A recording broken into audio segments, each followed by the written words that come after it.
Prosesi kirap diwarnai rebutan air kembang yang dipakai untuk membersihkan pusaka kirap.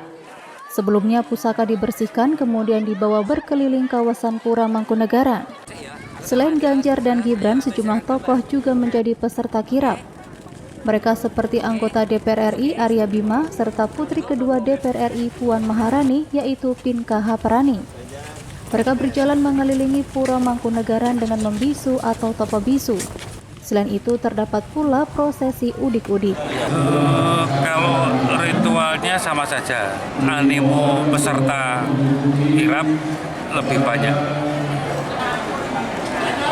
Udik-udik itu kan istilahnya sama-sama kita membagi rezeki gitulah ya gambarannya. Tapi ya seada kita punya, lalu diberi bunga itu supaya yang tidak dapat bunga perayaan tadi itu kita kasihkan.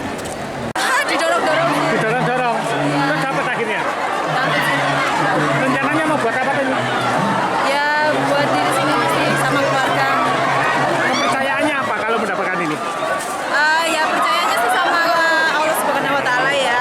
Ini cuma kita ngiluri budaya Jawi aja. Dapat ini saya mas, ini udik-udik. Buat apa itu Pak? Ini buat sugesti.